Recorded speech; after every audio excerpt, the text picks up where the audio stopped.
Ladies and gentlemen, it is now time for the Elder Law Hour with Emily Hicks. This is Emily Hicks, and you're listening to the Elder Law Hour. Thank you so much for tuning in. We are talking today about blended families. I'm really excited about the segment that we have today. Brittany Darling is back, and she is going to be talking to us. We're doing a real life scenario of a potential client and the intricacies of that person's family and kids and stepmothers and blended families and all of that good stuff. So we're going to be discussing that, what all that family needs to do to get their affairs in place, and also some really good questions that you want to ask when you are doing your estate planning. We are also going to be talking to Becky Yanni, the executive director of St. John's Council on Aging. And Becky and the Council on Aging offers so many wonderful things to the community. They have meals and classes like improv, art, language classes. I think they have a really wonderful travel club that they put together. So if you are at all interested, I encourage you to check out the Council on Aging in St. Johns County. They have just a ton of really great activities and things going on there. And then we're also going to just briefly go over the election dates that are coming up. So Vicky Oakes is going to join us for that. So stay tuned. We will be right back. Welcome back to the Elder Law Hour with Emily Hicks. And I am here with Brittany Darling from Emily Hicks Law. Welcome, Brittany. Hi.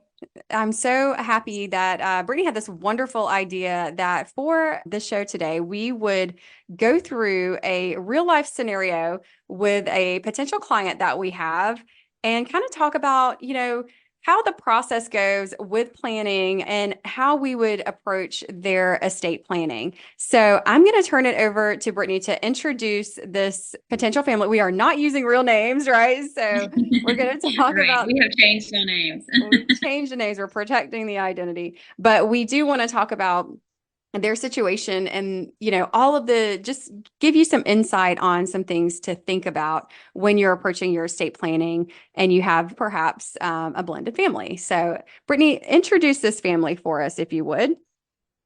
Hi, Emily. Thanks so much. We are talking about a kind of a real world scenario today. And I think many of our listeners will be able to kind of see themselves in part of this scenario today, because we've got everything. We've got divorces, we've got remarriages, we've got blended families. It's a good mix of different family dynamics that we can talk about. So to start off, we've got David and Julie, and David and Julie are about 70 years old, and they live in a wonderful golf course community. They love their life. They love to travel. They've got an RV that they kind of travel around the US in. And this is a second marriage for them. So they've been married about 15 years, and they both have previous marriages. Julie does not have children from a previous marriage, but David does. David has two boys. They're grown. They are Josh is the youngest and Johnny is the oldest. So what we're going to do is we're going to start with the children and talk about what Emily would do and what questions she would ask and maybe how they can plan for their futures. And then we're going to go and talk about David and Julie. So let's dive in. Let's talk about Josh and his wife, Bridget. So Josh and Bridget have two boys. They're minor children, and they own a home. They've been married for about 16 years or so, and they have a couple of rental properties in their area. So Emily, what is maybe the first couple of questions, first two observations that you would make about this family? I think the first thing that I usually start with in this scenario would be the children, because a lot of times, when you have minor kids, your natural instinct and priority is to get them protected, right? So we would probably first start out with talking about the kids. We could talk about if they have thought about who they want to nominate as guardians for the children. If there's a lot of questions and a lot of indecision regarding guardians, then I kind of take them through that process. I have a guide that can help people really go step by step with identifying what the values and the parenting plan that they have for the kids. And then it becomes a lot more clear for people on who could carry out their wishes. So I think first it's getting that clear vision of how you want the kids to be raised in your absence, and then who's the best person to actually make that all happen, right? And so I think we would start there, and I would explain the different types of estate planning that we have. I mean, mainly there's generally two types of packages that we put together for people, and that's going to be one with a revocable trust, and then the other is just a will, because some people, despite what, despite the benefits of the trust, some people don't want to do a trust. They just don't want to create one. They don't care about things having to be probated. That's just how they want things to go. Generally, that is not people with young children, because people with young kids think, or at least I kind of tell them, the beauty of the trust is your successor trustee can step in if you're incapacitated, or if something happens to you and you pass, that person automatically steps in. There is no need for court intervention at that point. If there are funds in place for the trust, you can get the bills paid for your kids right away. So there's so many benefits to having that, especially when you have minor children, because life doesn't stop with them, and you want the ease of that transition to be as smooth as possible. So, I'd recommend to them to do a living trust. And then we would also do wills as well, because you want to have a will no matter what. We have guardian nominations that I put them in the will, but I also have standalone guardian nominations just because I like to do it that way. I think every lawyer is a little bit different because it is a bit of an art and not a science. Every person that you go to is going to have their kind of preferences on how they like to do things. And I think as a mother of three, I tend to cover maybe a little bit more on the kids' side than some people do. But I like to have everything in place, for that. And then the other stuff that the kids need that people don't often think about are powers of attorney for them and healthcare authorizations. If you are out of town, or if something has happened to you, you want there to be somebody local that can kind of step in and do what they need to do for the kids as well. So we prepare that stuff for people with minor kids too. And then, of course, the other decisions that you have to make are the decisions of what happens while you're still alive. With Josh and Bridget, the trust and wills and all of that is great. It's great to have in place, but that's all after death. So let's talk about while you're still alive and how to get you protected. And that's going to be with your durable power of attorney, healthcare surrogate nominations, and also documenting your choices on your living will. Do you want to donate organs? Do you have anything that you don't want to donate? I mean, everybody's a little bit different when those kinds of things are concerned. So, we can go through all that, even talk about prefer burial or cremation. And as they're, younger with young kids, they may or may not have thought about that yet, but it's certainly something we can document if they have that decision made. So that's pretty much the approach. The initial approach that I take is really all about the family. And then we get into the assets after that, is usually kind of right. That's a great segue into, let's talk about their primary home and their two rental properties. So what is the benefit of having a trust if a family does own a primary home and a couple of rental properties? And maybe they have other things, we live in Florida, maybe they have a boat. What benefits does a trust provide with families in that scenario? Well, so believe it or not, we're not actually going to deed the family home into the trust yet, because they have minor children. And in Florida, the Constitution, it really makes that transaction pointless, because the property can never be sold out from under the kids. So generally, in most attorneys, you'll find some don't, I've seen people that do it anyway, but for the most part, I think most of us leave the house alone until the kids are grown. And then, then you can deed it into your trust, or then we could do a ladybird deed, just depending on the situation that you're in personally. So with the primary house, with the residence, we actually would, in this scenario, because the kids are minors, we're not going to do anything with that yet. But with the rental properties, if you're looking, it depends. So if your goal is asset protection and you're thinking of it like, okay, this is kind of a side business. I don't want to be personally liable for anything that happens at these properties. Then we may want to think about creating an LLC for that. If your goal is really just the ease, you're not really worried about asset protection because you're saying, hey, maybe you got a lot of insurance. You feel comfortable with that scenario, for whatever reason, and you just want to avoid probate, then you could actually just put those rental properties into the trust. So, I mean, it all depends on the goals here, right? So the downsides to deeding properties into an LLC is potential reassessment of your property tax value. That's happening now a lot, where we're seeing the property appraiser reassess, even though, because it's technically a sale, okay? Anytime you transfer it to a business, that's going to be a sale, and tax is going to be due on that doc stamps to the state. And then there's that chance of reassessment. So that's a risk that you would have to take on that if you're going to transfer it to the rental properties to LLCs. So we would just kind of run through, I'd run through all those scenarios with them and say, how do you feel about that? And some people are like, oh, I don't want to take the chance on it getting reassessed because the current assessed value is really low and whatever. So it just depends on what those properties look like and what their goals are. So that's how we would approach that. Okay.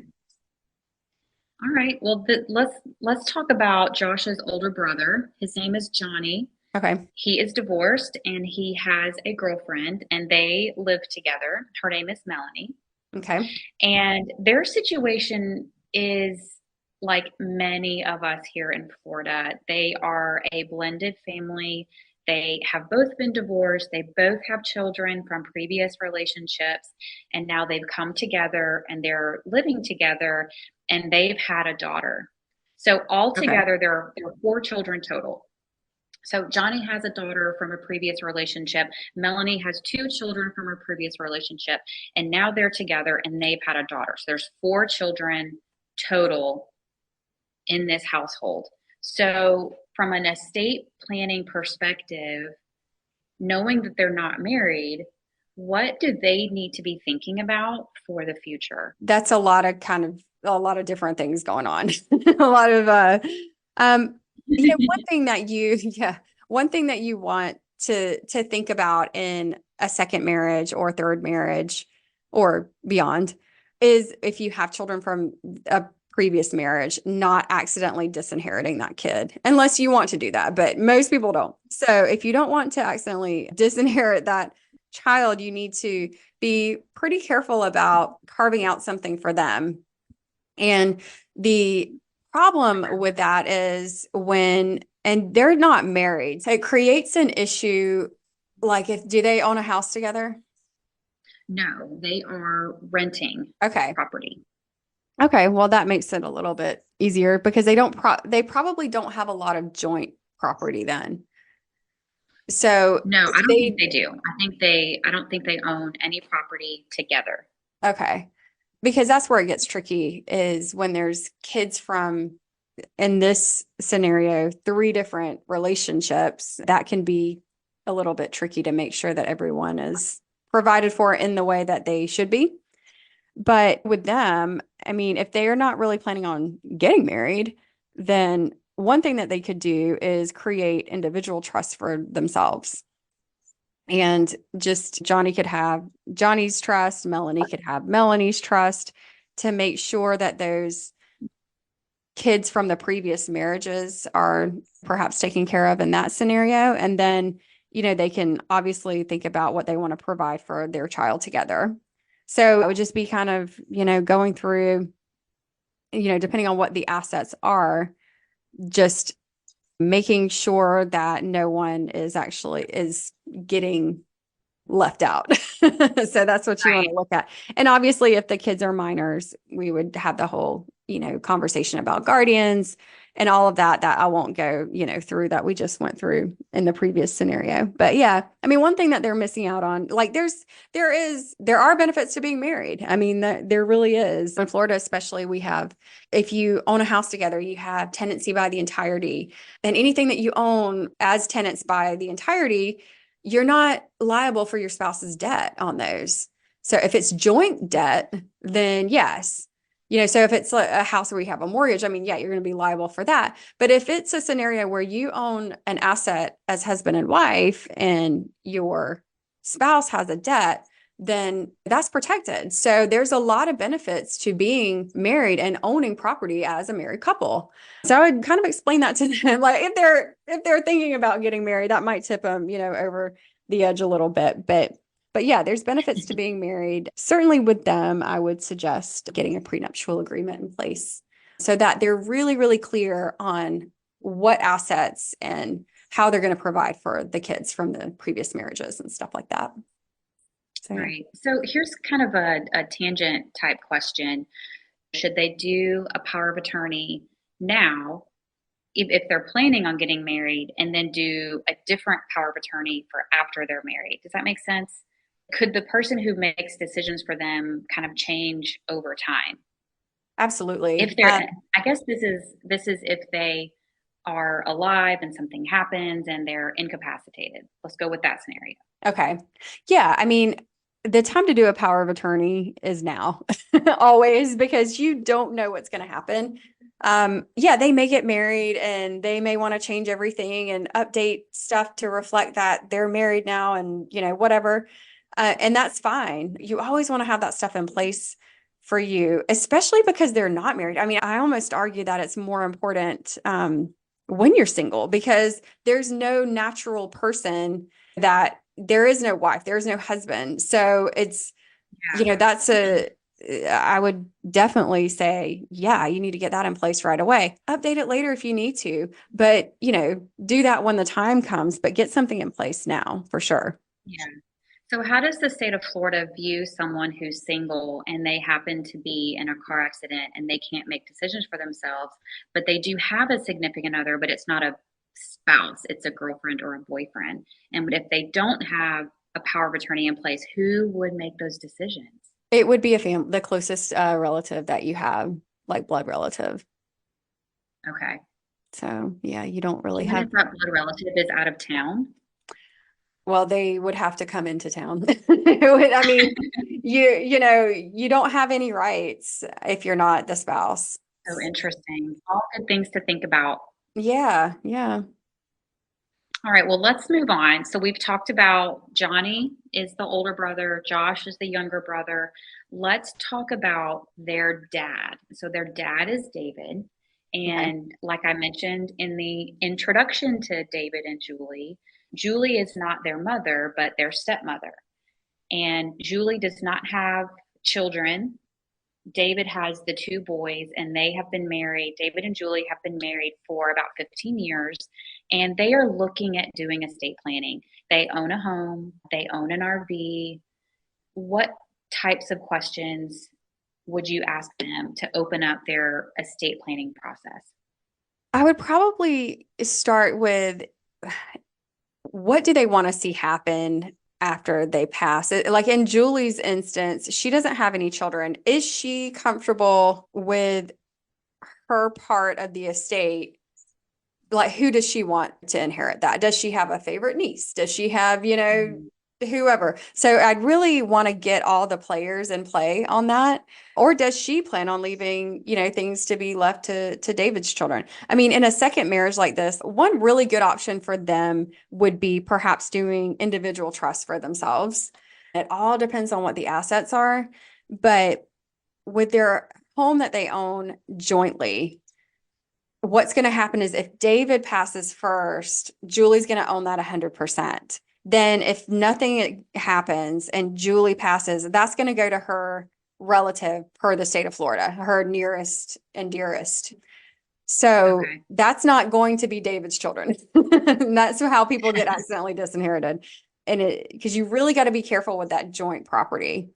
So I would definitely want to know how they wanted to handle that, who gets the house, and then also talk about the individual assets, the joint assets, and then the individual assets that they own. Make sure, and in most scenarios, it's like IRAs, it's like retirement accounts, bank accounts, stuff like that. So with an IRA, I know I've mentioned this probably all the time on the show, but with an IRA or a 401k or a life insurance policy, it has a designated beneficiary. So it's going to go to whoever that person is. So what David needs to really think about is how much he wants to provide for Julie.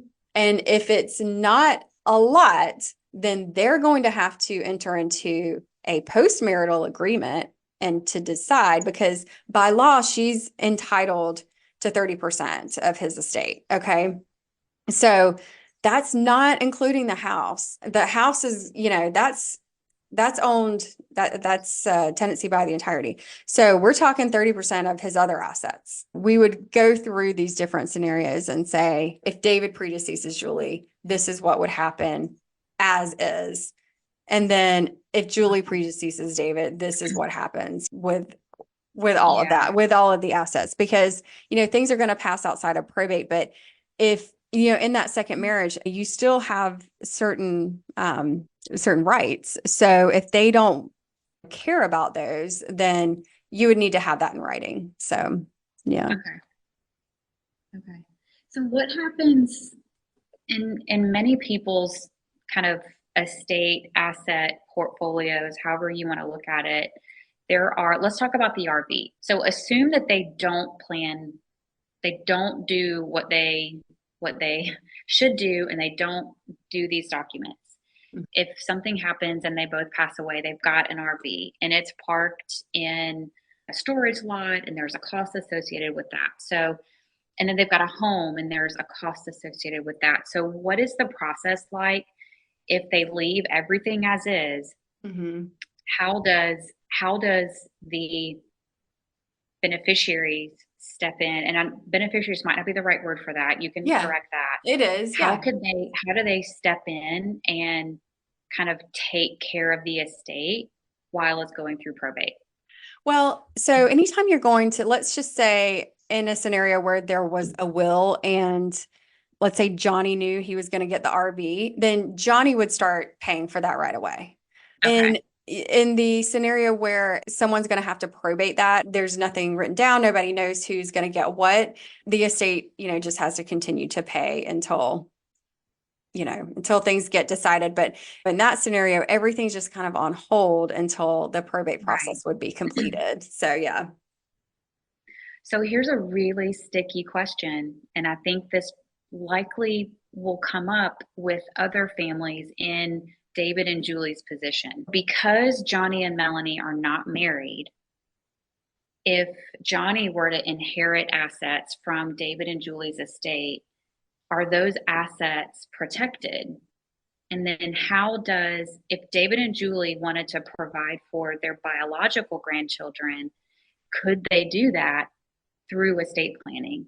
Sure. But yeah, they can provide for grandkids if they wanted to do that. Absolutely. And, you see that I don't see that all that often. Most people usually tend to want to leave stuff with the next generation and then let them provide for the kid. But yeah, I do see, people wanting to do gifts to grandkids, and that's quite easily done with a trust for sure, because it's just, you outline it in the trust, and, the trustee then makes those funds available and distributes the way it needs to be. Obviously, if the grandkids are minors still, then there's going to be some more administration on that. But yeah, as far as like it being protected, Johnny would just inherit whatever he inherits. I mean, he's not married, so there's really not much of an issue there with mixing it. Now, if he does get married and he uses those assets for anything, then yeah, it's all going to get blended together and that's going to become, part of it. Well, that brings up another question. So let's talk about naming someone as the executor of your estate. If David and Julie are doing estate planning, their options are kind of limitless in who they name as the executor of their estate. But a question that I would have is, do they name Josh and Johnny as co-executors? Do they pick one son over the other? Do they name someone that's a little further away from the situation? What kind of advice could you give them as an attorney to help them make that decision? Well, it's the family dynamic. If the kids all get along, if everybody's getting along, then I don't really see an issue with having them both be, if they're like, we've got two kids, we want everything to be and that happens a lot. We want them to be co-trustees, co-executor, whatever. I don't really see an issue with that. They would have to, and a lot of people like that because then they have to make the decision together. So yeah, but if there's any kind of contention or any ill will or they're really concerned about doing that for some reason or one over the other, then yeah, you can certainly do a third party, maybe another trusted family member. You can even use a corporate trustee if you had to, but most people tend to keep it in the family. Okay. Well, those are all good things to think about. I hope that all the listeners out there, learned something today.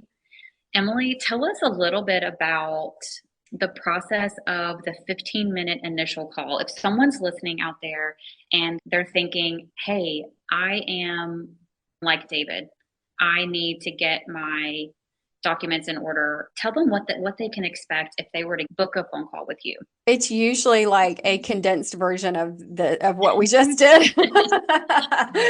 It's usually a condensed Reader's Digest. A lot of it is like me answering their questions. So a lot of times people will ask about what is a trust? Do I need a revocable or an irrevocable? We go through that.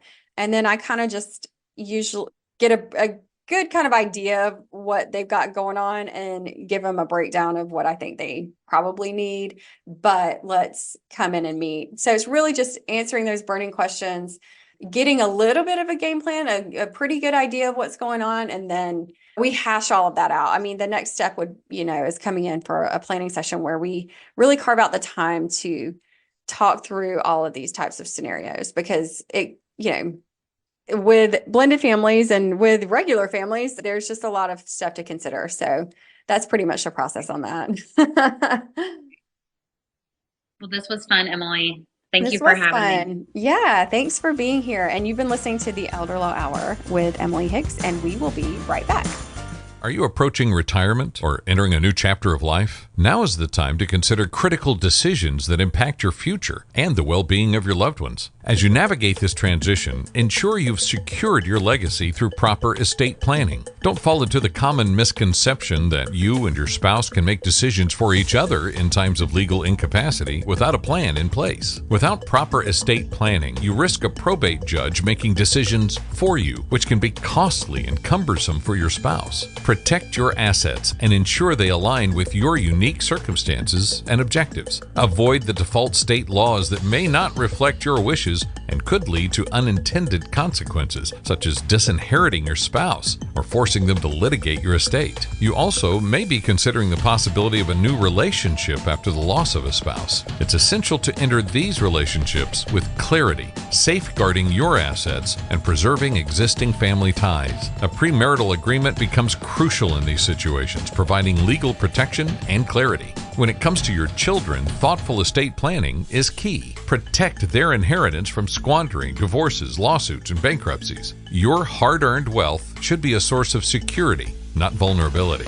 Additionally, plan for long-term care, a significant consideration as you enter retirement. Secure a long-term care insurance policy while you still qualify, and explore alternatives that can convert into life insurance if not needed. Statistics show a 70% likelihood of requiring long-term care after the age of 65, making proactive planning essential. Our team can guide you through this process, helping you replace impersonal state-written plans with a tailored approach that safeguards your assets and family. Don't overlook estate planning as you approach retirement. Book a call with us today to secure your future with confidence. Visit emilyhickslaw.com and book a call today. We'd love to help. Welcome back to the Elder Law Hour with Emily Hicks, and I'm so pleased to have Becky Yanni here with me today. She is the Executive Director of the St. Johns County Council on Aging. I can't ever get it out without stumbling. The Council on Aging with St. Johns County. Becky, thank you so much for being here. Well, thank you so much for having me. You guys do so much. We have been talking and talking about all of the different services and resources that you have for caregivers, for transportation services, Meals on Wheels that everyone is familiar with. Where are your locations, Becky? Where can one go to actually take advantage of some of these fun things? Our main campus is in St. Augustine on Marine Street at the far south end of Marine Street, 180 Marine Street. We have a senior center here. Across the street from 180 is the beautiful River House, and River House is designed and I think has fulfilled the idea of being the most beautiful senior center in the state of Florida. During the week, it's a senior center, an activity center, a lifelong learning center, and on the weekends, we rent it out for special events, weddings in particular, and that revenue goes back to support our agency and support our mission. So that's a really beautiful thing. The River House is a lifelong learning center, so we have all kinds of activities there. We have art, many different art classes, from pencil drawing to watercolors and acrylic. We have a lot of dance classes. We have music lessons, music appreciation. We have sometimes we have even comedy or improv classes. So we run the gamut there in the arts, some writing, some memoir writing classes, language for travelers. You guys yoga, have a travelers club, don't you? We do. Yeah. We do have a travel club. And so we actually are in partnership with a travel agency, and the travel club meets quarterly, discusses the kinds of places they would like to go, and the travel agency helps to make that happen. And so it's a great group. It's designed for the people that come to the meeting and for the like-minded people. So it's at a pace that people feel comfortable with. It's going to locations that they have selected. So they've been to Asheville and Nashville. They've been to Italy. They've been on Caribbean cruises. They've been to national parks. So there's a lot of activity there, and it's really a fun way. For example, if you're a newcomer in St. Johns County and newly retired and you want to plug in with a group of peers and do something fun, the travel club is a great way to get plugged in. Yeah, there's a lot of people moving to the area in the past few years. So I could see how, you guys with your locations that would be such a great place to kind of start, because you need to meet new people. You need to stay, connected. Absolutely. Yeah. Isolation and loneliness and depression are three very bad things for older people to avoid. And so we try to offer a variety of things that a lot of different people might be interested in, like all the fun things that I just mentioned at River House, our travel club. So our travel club meets quarterly, but they meet not just at River House, they meet at our center in the Players, which is in Ponte Vedra on Landrum Lane. That is also another lifelong learning center. They do have meals on Tuesdays and Thursdays. They also have a lot of activities on offer: Tai Chi and yoga, traditional bingo, a great acrylic paint class that's been going on for since they opened in 2007. Computer lab, lots of different fun and interesting things to get involved in there.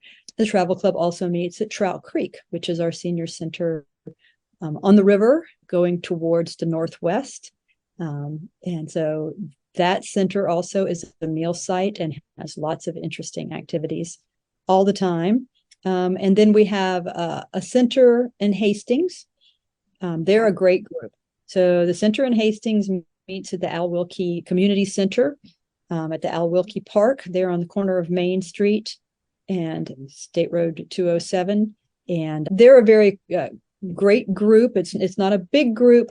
They're very in tune with like gardening, nature walks. They do some programs with the library. They do all kinds of really fun things there as well. And that's also a meal site. So yes, we have a lot of different locations. And then finally, our newest location is at Flagler Health Plus at Nocatee, which is now, I guess, UF Flagler Health at Nocatee. And so when they were building that, they offered us some space for programming, very generously offered us some space for programming. And so we have programming there that is largely focused on caregiving, but we also do Tai Chi, we have open art, we have a community garden, have classes called herbology, which have been so popular. Oh. Yeah. Is that like using herbs for medicinal? Or, so what's that class about? And so it's learning about herbs. So there's a gentleman who teaches the class, and he teaches you about the properties of the herbs, teaches you about how to make tea, teaches you how to make recipes from certain herbs, and also how to grow these herbs. So it's kind of a comprehensive class. I need to take this class, Becky. Yeah, I really do. I love tea, but I want to be able to make it. You know what I mean? Not just buy the tea bags. That's my goal. I haven't gotten there yet. Oh yeah. Well, this class is for you. This class is absolutely It is for you. me. And lots of people have taken it and then they come back and take it again. And so unfortunately, I have never found the time to take the class, even though it's across the street at River House, but I've just heard wonderful things. So just interesting things for people to get involved in, to come check us out. Our classes at our centers have a small fee, but it's a very reasonable fee. And it's just a way to really engage with people, to do something fun in a great environment, and just stay active, which is such an important thing. Sure. Can I tell you this? In May, which is Older Americans Month, we have a luncheon. We've been having it for years. It's called the Centenarian Luncheon. And we invite people who are 95 and up to come to our luncheon. And River House, we sell out like 200 and something seats. Now, that's not all them. It's their family, their drivers, their caregivers, or whatever. Sure. And then we have another one in Ponte Vedra.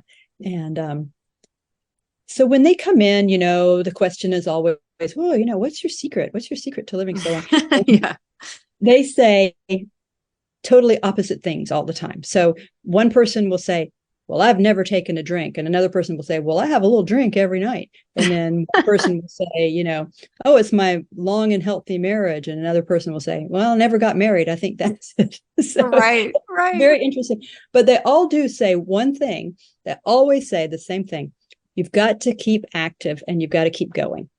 Yeah. They say that in a variety of ways. They say things like, don't stop, don't give up, get up every day, meet every day with a positive attitude, but it's always the bottom line is stay active. So that's why we try to provide opportunities for all the seniors in our county to do that and stay active. Because we all want to be that 101-year-old that walks into River House on their own steam and enjoys a nice luncheon. Absolutely. Yes. Right. 100%, no pun intended. Yeah. But you guys have, that's great. Is that, so you have your what's called your lifelong learning program. Mm-hmm. And so as your mission is to help seniors, empower seniors to age in place and live the best possible life they can and be as healthy as they can. So a part of that obviously is socially and mentally. So can you tell us a little bit about the lifelong learning? Sure. Well, so the lifelong learning classes are offered at both the Players on Landrum Lane and at River House. And the offerings rotate, but certain things stay all the time. So people are always interested in yoga and Tai Chi to stay physically fit. And these are wonderful activities for older people, as well as younger people, really. but we'll have art. And so, for a while we may have acrylic and watercolor, and then we may add in a pencil drawing class, and then we may, change that out and have like a mandala class. And so there's different offerings going on all the time.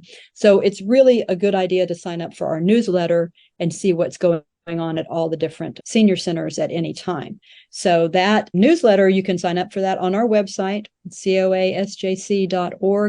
and you can find out what's going on in the senior center or the lifelong learning center that's close to you. Well, I love that. I love that it's named lifelong learning, because I've always considered myself a lifelong learner. I love to read books. I love, if I'm doing something recreationally, like watching TV or reading, I really want to learn something from it. So I'm that boring person, in the family that loves to watch the history documentaries or anything. I don't know. Right now, your mind.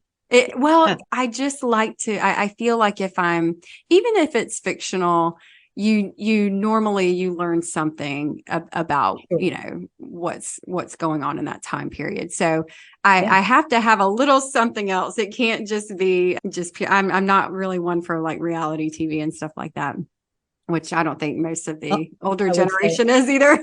No, I would say, and that we're not.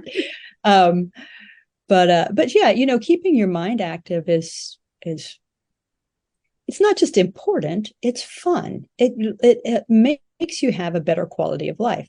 Absolutely. And a lot of folks don't have the time to do the things that they want to pursue. Their whole career, they really wanted to learn piano or to play the guitar. They really wanted to learn German. They really wanted to do ballroom dance. And now you're retired. You have that time. You can pursue these things. So, this can be really a time in your life of great opportunity and mental and spiritual growth, because you have the opportunity and the time now to devote to those pursuits that you weren't able to before. Absolutely. Another way that people engage with Council on Aging is through our volunteer corps. So we have nearly 500 volunteers in various capacities doing different things with Council on Aging. And that too can help people connect with others. Say you move down here to retire and your children still live up north and you don't necessarily belong to a certain church. And so how do you connect with people? So this is a great way to get to know people and to make friends by doing something positive together. And you're connected to not just this agency, which is pretty large, but to the community. So we have a lot of volunteer crews. I think we talked about Meals on Wheels and how we would not be able to to fulfill that mission without our volunteers. So we've got over 200 volunteers just in our Meals on Wheels. And you guys, you said something, we were talking earlier, and how many meals per day do you guys provide? It was a very large number. 300. It's about 300. It depends on the time of year. But yeah, it's about 300. So we have 15 different routes. And so our volunteers come in and take one of those routes and they go and deliver to various parts of the county. We deliver some deliveries we make once a week if it's far from our main kitchen. And so we deliver both fresh meals and frozen meals, depends on what customers like. But yeah, so we've got a lot of people that are required to do that 5 days a week. We have volunteers that help with the administration. We have volunteers that take photographs for us. We have volunteers that work in our garden. We have volunteer crews in our Care Connection department. And a couple of the crews, there's a crew that does lawn care. So they're called the Cutters and Clippers. Many of the people in this crew moved to Florida, bought a condo so they wouldn't have to take care of their lawn, and then they joined Cutters and Clippers so that they could take care of other people's lawns. I love it. But the point is, if you can't mow your lawn anymore physically and you can't afford to hire it out, you can get fines from your local government or your HOA. You could actually be in danger of losing your house because you can't push a lawnmower, and that seems ridiculous. Right. So this group of folks come together and they do about 70 lawns a week. Oh, wow. Yeah. And then we have another crew of volunteers that build wheelchair ramps for people at their homes. So again, to help people maintain their independence when they find themselves dependent on a wheelchair or even a walker, to be able, just the simple act of getting in and out of your own home, can be a challenge. I went on one of these ramp builds a couple of years back. It was a lot of fun. They let me use a nail gun, which was great. Yeah. But the crew had gone ahead of time and planned everything out and bought all the materials. I arrived there that morning at 8:00 in the morning with the other crew members. I think there was 15 people all together. They put that ramp together in a morning. By 11:30, it was finished. Oh, wow. And I went in to tell the woman who we were building the ramp for, and she let me know that for the past 2 years, the only time she'd left her house was when her grandson could come over and carry her out to the car. Oh, So therefore, gosh. she hadn't gone any place except a doctor's office for 2 years. And in the course of one morning, this volunteer crew made it possible for her to just roll out into her yard and enjoy her own garden. That's So amazing. it's just amazing, and it's just so impactful. So volunteering with us can make a real difference in other people's lives, but it can make a real difference in your life as well. Oh, and can I just say, Becky, how we have this situation right now in my own family. My mother-in-law had a fall a few days ago. She is most likely coming home in a wheelchair. And so my husband and father-in-law are scrambling, thinking we have to build a ramp. We have to, do all of these things. And it's actually, that's an issue for me at this moment is, okay, how are we going to get the house ready so she can actually come home to it? We're hoping that she can come home to it. We still, Right. Unfortunately, we still don't really know what's going to happen, but we're preparing for that. But they live in a rather rural community, and the amount of resources and just, community support and things like that are sorely lacking. So I just want to express some gratitude for just what a wonderful organization you guys have and all of the things that you're doing to put that together and to create the amount of resources and community support that you are able to give to St. Johns County is truly amazing. And we are so lucky to live in this area. So, well, that's very nice of you to say, and I do appreciate that.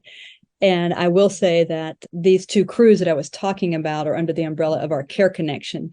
Care Connection was designed to fill those needs for which we don't have a funding source. sure. And so the Care Connection program is completely donor funded. So the lawnmowers and gas and oil and things that the cutters and clippers need, the lumber and power tools and so forth that the ramp builders need, the other things that we do in that department are all funded by private donors who give to us on a regular basis, or they come to our Christmas on the River fundraiser that we have right before Thanksgiving.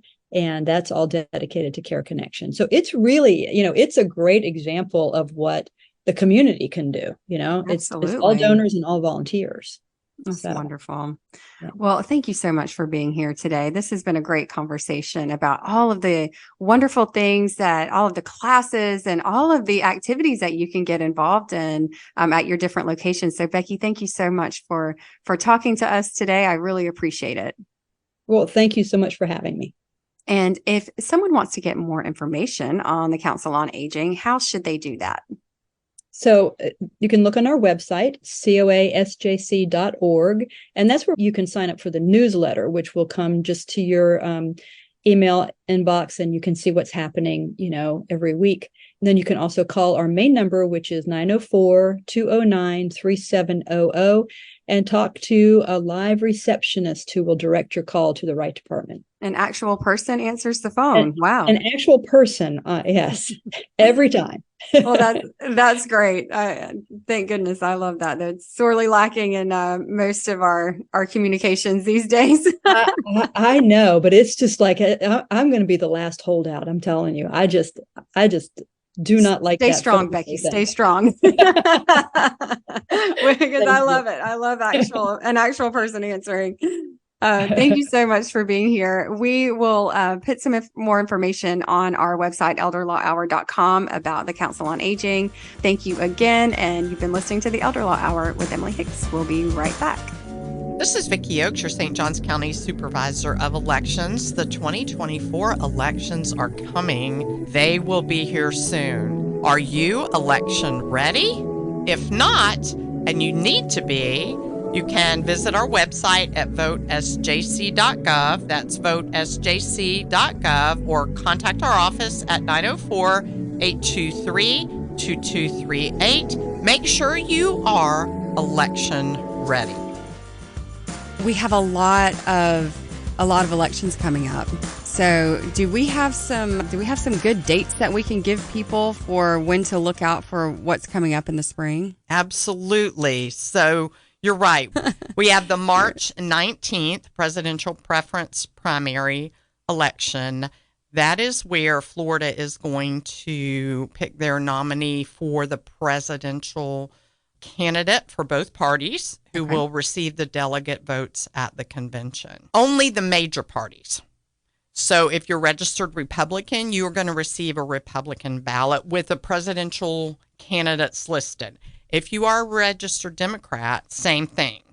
Democrat candidates for president. Voters with no party affiliation or minor political parties will not be involved in this election. Period. So that's just if you're registered Democrat or Republican. Yes. Major parties only. Now, people can choose to change their party if they want to. The deadline for that is February 20th. It's 29 days before an election. Okay. But whatever they are registered on that date, that is the ballot they will get and be eligible to vote on. Okay. So March 19th. So you have roughly a month before that if you want to make sure that you're registered as in a major party, if you want to change anything, right? That's correct. And we don't have the names yet for those ballots. And then let's talk about, so that's in the spring.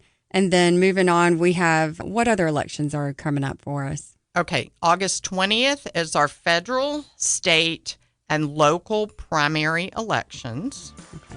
And then November 5th is the big general election. Are you ready to invest in real estate without the headaches? Look no further than investjacksonville.com, your trusted partner in turnkey real estate investments. With over 18 years of experience, our process has been fine-tuned. And now we're opening up our team to other people just like you. At investjacksonville.com, we're selective about who we work with because we believe in delivering the best. Our dedicated acquisition team scours the market to find the finest properties, while our skilled construction and maintenance team ensures every detail is taken care of. From new roofs to granite countertops, HVAC systems to plumbing and electrical, we leave no stone unturned to make sure there's no surprises. We're in this together with our investors for the long haul. With our first-year guarantee, we put our money where our mouth is. We guarantee your rental rate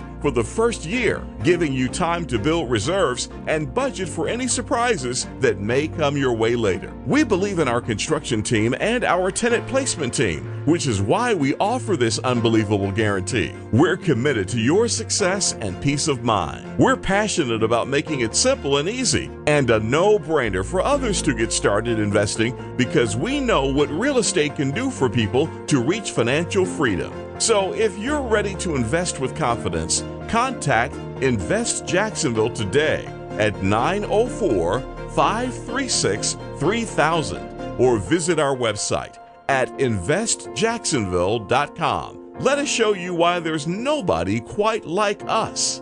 investjacksonville.com, your authentic partner in hassle-free real estate investing. Contact us now. Welcome back to the Elder Law Hour. I'd like to end this show today talking about a new law that has come into play for 2024. As of January 1st, 2024, millions of small businesses will need to file electronic reports to comply with the Corporate Transparency Act. Now, existing businesses are going to have, so if you were incorporated or had your LLC before now, you have the entire year to follow the federal government's new requirements. But if you are planning to start a business this year, then you're only going to have 90 days to actually report this information. So what is this? What is this new law? It's the Corporate Transparency Act. Congress passed this act in 2021 as part of the National Defense Authorization Act. And the purpose of it is really to fight money laundering and tax fraud and the funding of terrorism through shell corporations. Okay, so it may not seem like it has a lot to do with you if you are a small business owner. However, the Treasury Department's Financial Crimes Enforcement Network published rules in 2022 about which types of businesses must file CTA, Corporate Transparency Act, reports. So what is this? If you're a small business owner and you own a corporation or you own an LLC, you are going to be required to visit that website or have a provider do this for you. Keep in mind that attorneys are not obligated to do this for you. So if you have an attorney that you're working with for business planning or planning, they can't do this for you. You're going to have to provide information that they don't have on hand. And that information is going to be the business address, the tax identification number, the individual names of any of the owners and people that have substantial control over the business, their addresses and birth dates. And then you're also going to have to provide an image of yourself, like a driver's license or a passport photo. So keep in mind, this is something that all current business owners are going to have to comply with this year. Any new businesses created or registered in 2024 will have 90 days to report their ownership information. So this is going to affect most companies. It's going to be required for corporations, for LLCs, for limited liability partnerships, and for business trusts. So who needs to worry about this? If you are an owner of a business or a beneficial owner, and that's anyone who owns at least 25% of the company, is going to, or exerts what they are calling substantial control over it. Okay. So if you think you fall into that definition, beware that this is something that is going to affect you this year. You're going to need to file that or face a penalty. And the penalties for failure to file include civil fines of $500 per day and criminal fines of up to $10,000 and 2 years in prison. So you certainly don't want to take any chances with that. Again, this is called the Corporate Transparency Act. It is really meant to deter any type of money laundering, tax fraud, and the funding of terrorism. But this is really a big spread. It's going to affect all business. Most business owners will need to file this information with the agency. So make sure you get that done. And of course, you can always talk to your attorney if you need more information about that. So thank you so much for tuning into the show today. This is Emily Hicks. You've been listening to the Elder Law Hour, and we will catch you next week.